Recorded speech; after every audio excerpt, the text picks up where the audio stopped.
Assalamualaikum warahmatullahi wabarakatuh. Selamat datang di channel Fadilah Sholawat TV. Semoga kita senantiasa termasuk golongan umat Islam yang terus menuntut ilmu dan senantiasa mengamalkan apa yang sudah didapat. Jangan lupa untuk subscribe terlebih dahulu agar selalu mendapatkan tausiah-tausiah terbaru dari channel kami. Selamat menyaksikan. Assalamualaikum warahmatullahi wabarakatuh. Waalaikumsalam warahmatullahi wabarakatuh. Kunci utama untuk meniru akhlak Nabi Muhammad sallallahu alaihi wasallam, jangan marah. Jangan marah. Rasulullah SAW tidak pernah marah. Kapan Rasulullah SAW marah? Hanya satu hal, ketika tersentuh hal-hal yang terkait dengan Allah. Kalau untuk pribadinya, Rasul tidak pernah marah, apalagi tidak pernah balas dendam. Marah saja tidak pernah, apalagi mau balas dendam sallallahu alaihi wasallam. Allahumma sholli alaihi. Rasulullah SAW selalu mendahulukan pemaaf, selalu memaafkan orang lain. Dinyakiti perasaannya, difitnah, dicaci maki, dapat Rasulullah SAW respon.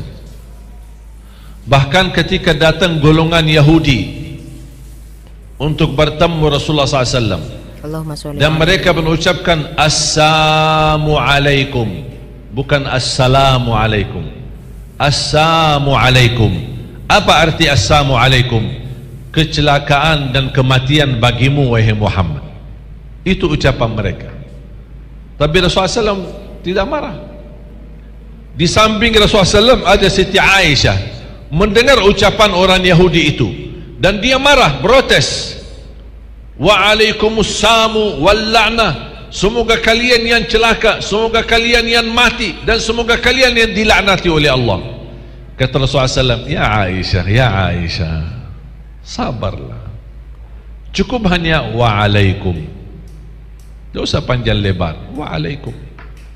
Kalau ucapan mereka dengan niat baik, kembalilah yang baik kepada mereka. Kalau niatnya buruk, kembali keburukannya kepada mereka. Karena ucapan wa'alaikum, kembalilah kepada kalian.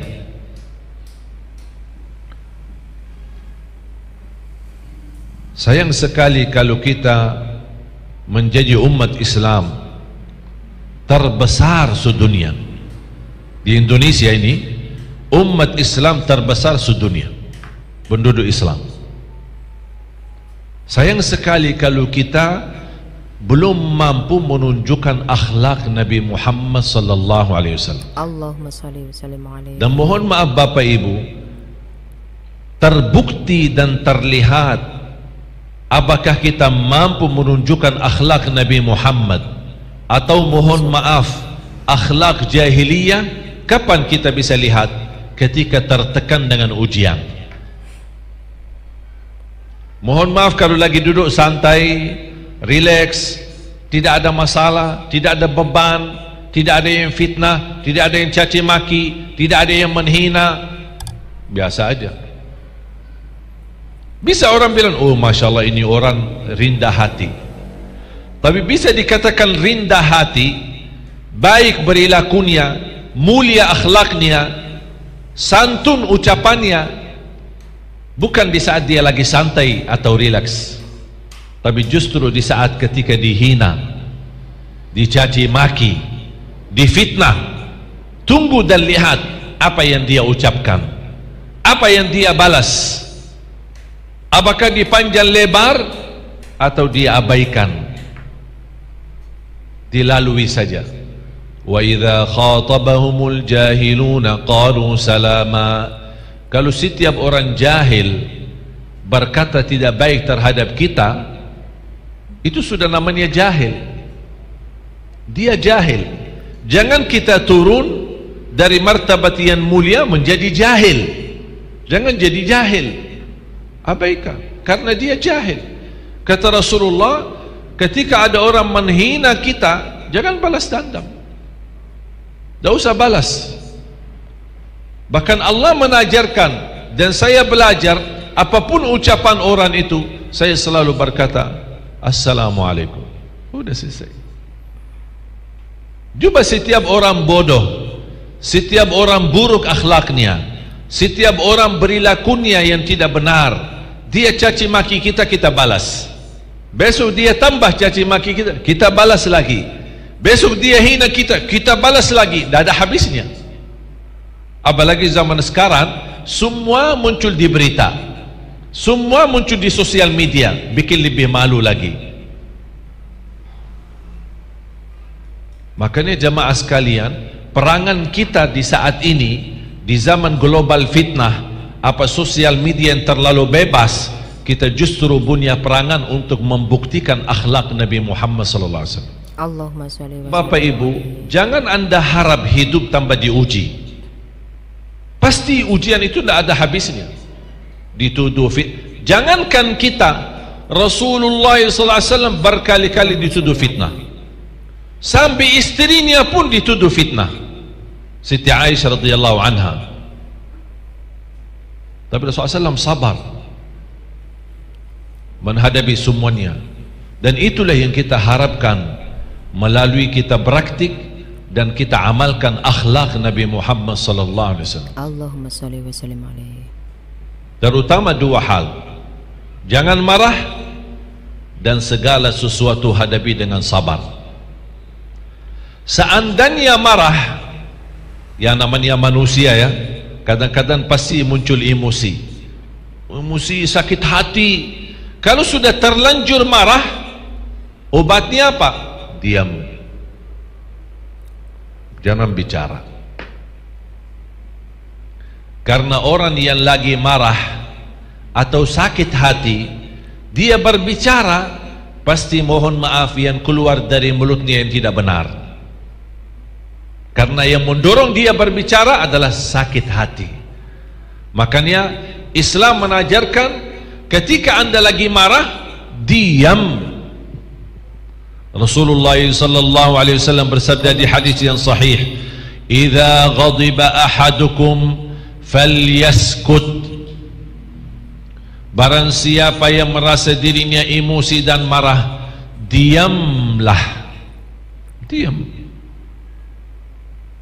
Bapak pulang malam-malam protes istrinya, marah-marah, keluar dari mulut istrinya perkataan-perkataan yang menyakiti. Alasannya bapak telat pulang malam. Bapak tidak usah balas panjang lebar. Hanya begini bapak di hadapan mata istrinya,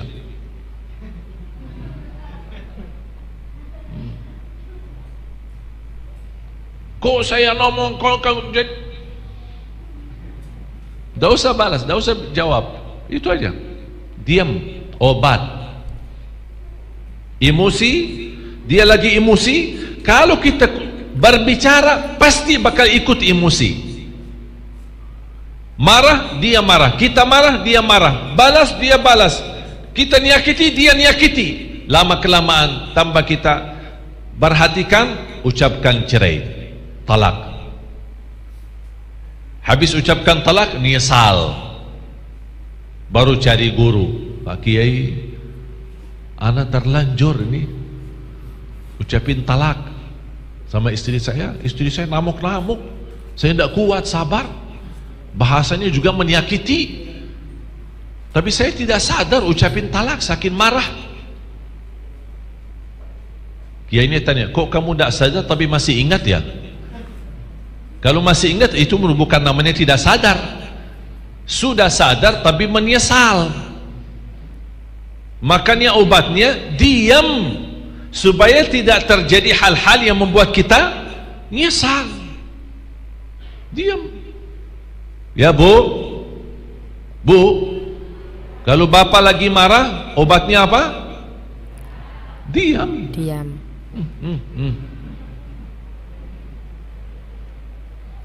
Kalau bapak saking marahnya, udahlah kalau begini saya mau nikah lagi. Ibu diam, tidak usah bang. Ini wallahi sungguh, ini bukan dari saya, tapi ini obat dari Rasulullah sallallahu alaihi wasallam. Allahumma sholli alaihi. Karena mohon maaf, dasar orang yang sakit hati pasti ucapannya tidak menenangkan.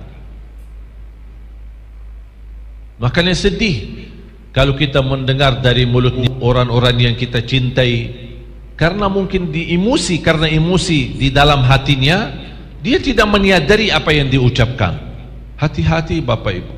Saya tidak harap justru ulama kita dijelekkan atau dicari celah gara-gara ucapan atau gara-gara kata-kata. Hati-hati.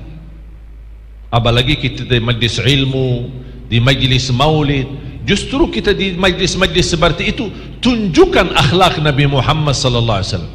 Karena inti daripada majlis-majlis ilmu seperti ini, orang keluar dari majlis dapat positif, dapat ilmu bermanfaat yang dia bisa amalkan. Sampai Rasulullah SAW bersabda, tidak pernah kelembutan di dalam sesuatu, pasti akan sesuatu dihiasi dengan keindahan.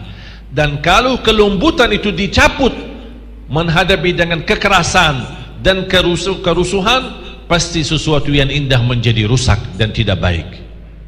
Islam mengajarkan terhadap apapun, termasuk orang yang menyakiti, kita punya pilihan. Kita punya pilihan. Sabar itu batas awal atau kemampuan tahap pertama. Ada tawaran dari Islam lebih daripada sabar. Apa? Ikhlas menghadapinya. Ada enggak lebih mulia lagi? Ada. Mau enggak? Islam kan menawarkan, mau sabar, ada lebih tinggi lagi daripada sabar, ikhlas menghadapinya. Masih ada lagi dari Islam, masih ada lagi maafkan. Masih ada lagi lebih mulia, berkenan berbuat baik sama orang yang menyakiti kita. Ini 4 tahap. Tidak semua orang bisa. Dan selalu saya berkata, kalau tidak bisa semuanya, minimal 1. Sabar. Mungkin ada orang mampu sabar tapi tidak mampu memaafkan. Ada enggak? Ada. Manusia wajar masih merasa sakit hati. Ana belum bisa ikhlas. Ana belum bisa ikhlas. Karena betul-betul dia menyakiti hati saya. Saya tidak bisa. Saya sabar. Saya tidak mau balas dendam. Saya mampu sabar, tapi saya belum mampu ikhlas. Ada orang lain, insya Allah imannya lebih kuat, mampu sabar dan mampu ikhlas, tapi belum mampu memaafkan. Ikhlas menghadapinya, insya Allah saya siap, tapi maafkan dia, nggak bisa. Nggak bisa. Bertemu di satu majlis saya tidak mau. Ketemu dia dari jauh saya berbaring, manusiawi, wajar. Tapi begitu indah Islam. Islam tidak maksa, tapi Islam menawarkan ada 4 pilihan. Kalau anda mampu bawa 4 dan semuanya, berarti anda termasuk orang yang berbuat baik, dan Allah mencintai orang yang berbuat baik. Menahan emosi.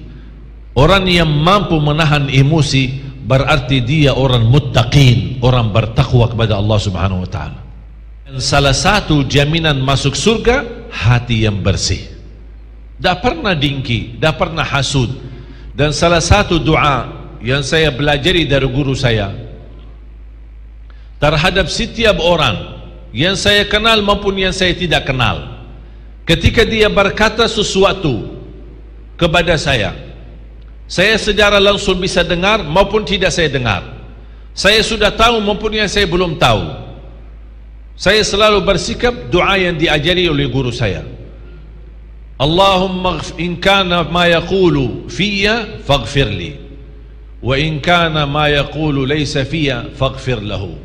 Ya Allah, apa yang dia ucapkan ternyata betul ada di dalam diriku, ya Allah ampunilah aku.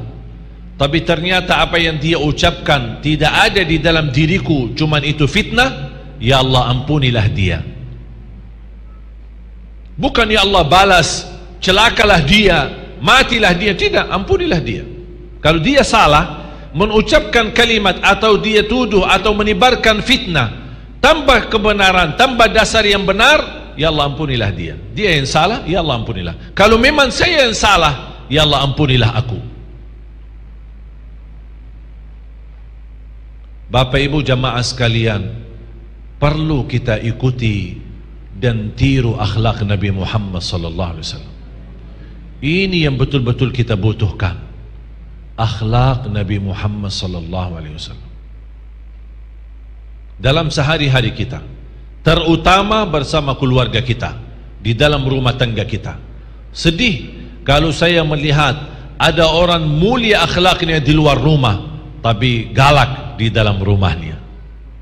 Itu bukan akhlak Nabi Muhammad SAW. Justru akhlak Nabi Muhammad termulia ketika bersama keluarganya. Sambil Rasulullah SAW bersabda, khairukum khairukum li ahli, semulia seorang laki-laki adalah yang termulia akhlaknya sama keluarganya, dan akulah yang mulia akhlaknya sama keluargaku, kata Rasulullah. Makanya kalau ingin tahu akhlak seorang, tanya istrinya. Istrinya yang hidup sama dia, di saat manis maupun di saat susah, di saat bahagia maupun di saat penderita, di saat sehat maupun di saat sakit, apapun keadaan, di saat miskin maupun di saat kaya, istrilah pendamping. Makanya kata guru saya, kalau ingin tahu akhlak seorang, tanyalah istrinya. Dan alhamdulillah istri saya dah ikut ya dalam cara. Itu kunci kemuliaan akhlak. Bapak Ibu, dan orang menjadi mulia akhlaknya akan mampu mencapai derajat tinggi di dalam surga, melebihi derajat ahli puasa dan ahli tahajud. Contoh, kalau ada orang yang suka puasa Isnin Kamis, atau suka puasa Daud dan suka tahajud setiap malam, tapi ada orang lain tidak puasa, tidak tahajud, tapi orangnya betul-betul mulia akhlaknya, masih yang mulia akhlaknya lebih tinggi derajatnya di surga Allah. Dah bahkan orang yang mulia akhlaknya jaminan mendapatkan dudukan sangat dekat sama Rasulullah sallallahu alaihi wasallam. Bukan hanya dapat syafaat Rasul, bahkan mendapatkan dudukan dekat.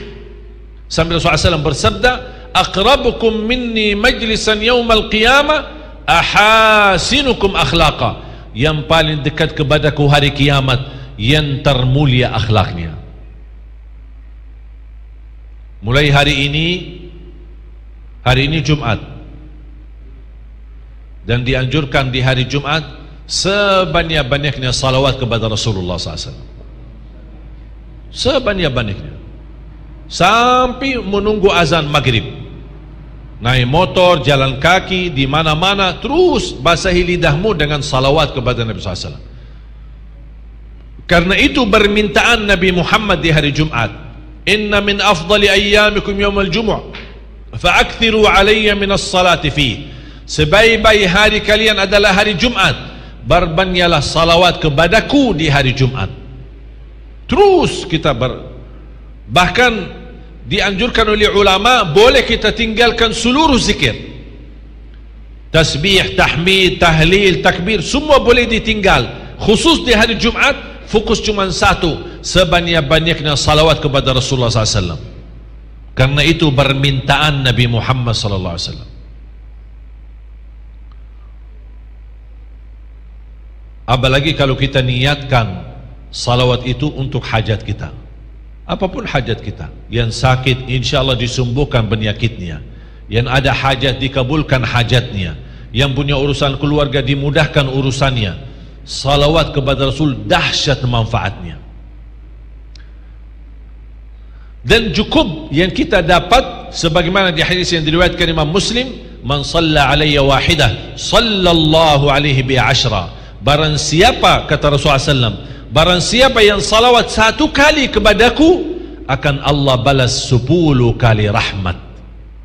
Ini baru satu kali kita dapat 10 kali rahmat. Bagaimana kalau puluhan kali? Bagaimana kalau ratusan kali? Berapa ribuan rahmat yang kita dapat melalui wasilah salawat kepada Nabi Muhammad SAW.